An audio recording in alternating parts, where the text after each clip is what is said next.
नीलेश की मासूम मोहब्बत और पूजा का खौफनाक सच जानकर आपकी पूजा जैसी लड़कियों के बारे में अपनी राय और नीलेश के लिए रेड हार्ट कमेंट बॉक्स में जरूर दें। कॉफी कैफे में कॉफी के कप पर चुस्कियां मारती हुई पूजा नीलेश को एकटक देखे ही जा रही थी। उसकी आंखों में शरारत अलग ही दिख रही थी। पूजा ने अपने पैर से सैंडल उतारी और नीलेश की टांगों पर अपने पैर से सहलाने लगी। पूजा पूजा, हमें लोग देख रहे हैं, प्लीज अपना पैर हटा लो। नीलेश ने पूरे कैफे में नजर दौड़ाते हुए पूजा से बोला, क्यों हटा लूं? गर्लफ्रेंड हूं तुम्हारी, मुझे हक है ये सब करने का। किसी की माँ का क्या जाता है? पूजा ने बेबाकी से बोला, कितने दिन हो गए तुमने मुझे किस भी नहीं किया, मैं तो तरस गई तुम्हारे प्यार के लिए। पूजा ने नाराजगी जाहिर करते हुए नीलेश से बोला, यार पूजा मैं क्या करूं, हम लोग इतनी छोटी जगह रहते हैं कि एक दूसरे से मिलने की जगह तो यहाँ मुश्किल से मिल पाती है, फिर प्यार करने के लिए तो एकदम सेपरेट जगह चाहिए। बस बस, तुम तो यही रोना रोते रहते हो, हर बार मैं ही कोई इंतजाम करती हूँ। पिछली बार भी नानी मरी थी तो आराम से मेरे घर कितने मजे किए थे हम लोगों ने, अब तो साला कोई रिश्तेदार भी ना मर रहा। पूजा ने अपने सर को खुजलाते हुए बोला, गलत बात पूजा, ऐसे नहीं बोलते। नीलेश ने पूजा का हाथ पकड़ते हुए बोला, हाँ हाँ, मेरे बोलने से तो कोई मर ही जाएगा ना जैसे। पूजा ने गुस्से में नीलेश का हाथ झटक दिया। तभी पूजा के फोन की घंटी बजी। लो आ गया मम्मी का फोन, पूछ रही होंगी कितनी देर में घर आऊंगी। पूजा ने नीलेश की तरफ घूरते हुए बोला और अपना फोन कान पर लगा लिया। हेलो। हाँ पूजा बेटा, कितनी देर में घर आएगी? थोड़ा जल्दी आ जा, मुझे और तेरे पापा को रतनपुर जाना पड़ रहा है, तेरे फूफा जी एक्सपायर हो गए। पूजा की मम्मी ने हड़बड़ाते हुए बोला। इतना सुनते ही पूजा की आंखों में चमक तैर गई। पूजा ने अपने होठ अपने दांतों तले दबा लिए। मम्मी आप लोग जाएं, मैं आधे घंटे में घर आ जाऊंगी। ठीक है बेटा, भाई भी शाम तक आएगा तो तू ध्यान से जल्दी आ जाना, बोलकर पूजा की मम्मी ने फोन काट दिया। पूजा ने अपना पर्स बगल में डाला और नीलेश का हाथ खींचकर खड़ा करने लगी। चलो जल्दी। लेकिन कहाँ पूजा, तुम्हें जन्नत की सैर कराकर लाती हूँ। मतलब? एकदम चुप, मैं जो बोलूं करते जाओ। पूजा ने अपने चेहरे को दुपट्टे से कवर कर लिया और नीलेश की मोटरसाइकिल पर बैठकर उसकी कमर में हाथ डाल लिए। मैडम हमें चलना कहाँ है, जरा इतना भी बता दीजिए प्लीज। ये मोटरसाइकिल खुद हमें लेकर नहीं जाएगी, इसको ले जाना पड़ेगा। नीलेश ने पूजा से बोला, एकदम मेरे घर की दिशा में दौड़ा दो। घर पर कोई नहीं है, मम्मी पापा किसी की मौत पर अफसोस करने गए हैं। सीरियसली पूजा? हाँ हाँ बाबा सीरियसली। पूजा और नीलेश की खुशी का ठिकाना नहीं था। जिस मौके की तलाश में वे पिछले 2 महीने से थे, आखिर उन्हें वो मौका मिल ही गया। पूजा और नीलेश एक कॉल सेंटर में नौकरी करते थे, वहीं दोनों की मुलाकात हुई और प्यार परवान चढ़ गया। पूजा एक बिंदास बोल्ड लड़की थी और नीलेश एकदम सीधा साधा संस्कारी लड़का। 2 साल में जाने कितनी बार दोनों शारीरिक रूप से एक दूसरे के करीब आए, क्योंकि पूजा को इस सब से कोई ऐतराज नहीं था। पूजा का मानना था कि हम 21वीं सदी में जी रहे हैं, अब शारीरिक सुख के लिए शादी जरूरी नहीं, ये हमारी जरूरत है और कभी भी पूरी की जा सकती है।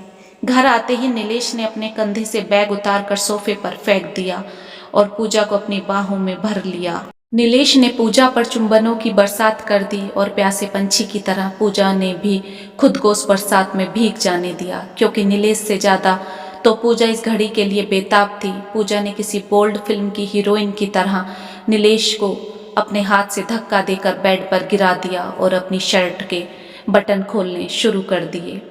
तुम्हारी इस बोल्डनेस पर तो मैं फिदा हूँ, नीलेश ने बिस्तर पर लेटे हुए बोला। पूजा ने अपनी शर्ट उतारकर हवा में लहरा दी। अच्छा और कुछ बोलो, क्या पसंद है तुम्हें? नीलेश के बाजू में लेटते हुए पूजा ने बोला।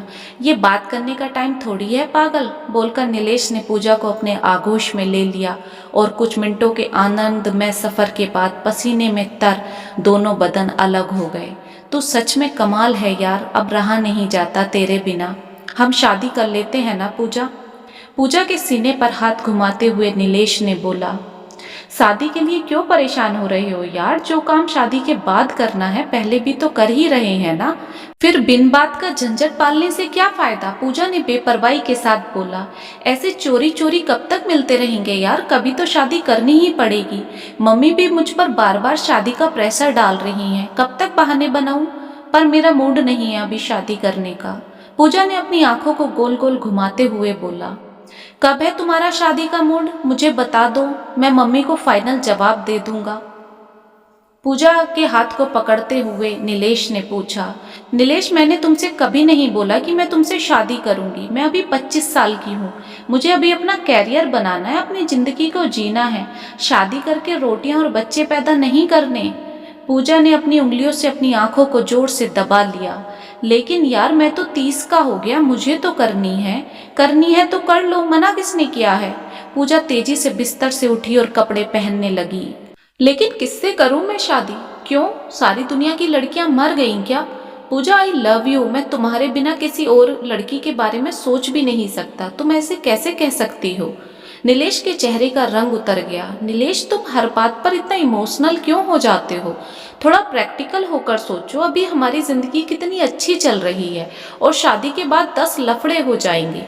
नीलेश को समझाते हुए पूजा ने बोला। नीलेश चुपचाप सर झुकाकर बैठा रहा। अच्छा चलो, मैं सोचकर बताती हूँ, तुम परेशान मत हो। नीलेश को पीछे से बाहों में भरते हुए पूजा ने बोला। पूजा की इतनी सी बात से नीलेश खुश हो गया और अपने घर लौट आया। नीलेश पूजा से मिलकर आ रहा है ना? घर आते ही नीलेश की मम्मी ने नीलेश से पूछा। नहीं तो मम्मी, मैं तो ऑफिस से आ रहा हूँ। माँ हूँ तेरी, तेरे चेहरे की चमक देखकर बता सकती हूँ तू कहाँ से आ रहा है। नीलेश ने शर्मा कर अपनी गर्दन नीची कर ली। चल बैठ, मैं खाना लगाती हूँ। बेटा, तुम दोनों अब शादी क्यों नहीं कर लेते? डाइनिंग टेबल पर बैठते हुए नीलेश की मम्मी ने पूछा। मम्मी, अभी पूजा शादी के लिए तैयार नहीं है, थोड़ा और टाइम चाहती है। 2 साल क्या कम है जो और टाइम चाहती है? ये मजाक चल रहा है क्या? नीलेश की मम्मी ने थोड़ा गुस्से में बोला। मम्मी, आप गुस्सा मत हो, 1 साल के अंदर हम शादी कर लेंगे। नीलेश, पूजा इतनी तेज तर्राट लड़की है और तू सीधा साधा, क्या तुम दोनों की शादी निभ पाएगी?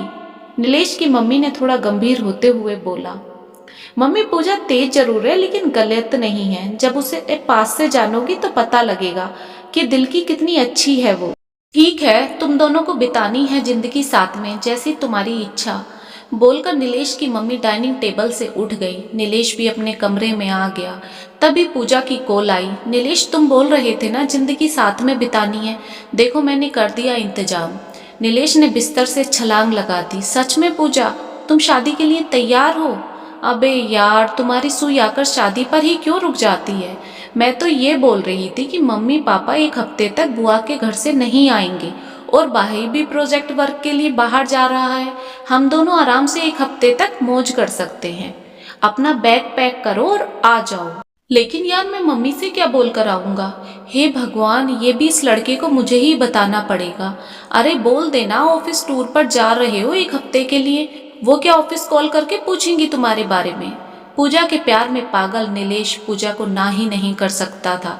इसलिए नीलेश बैग पैक करके 1 हफ्ते के लिए पहुंच गया पूजा के घर। अब रोमांस करने के लिए ना दिन देखना था ना रात।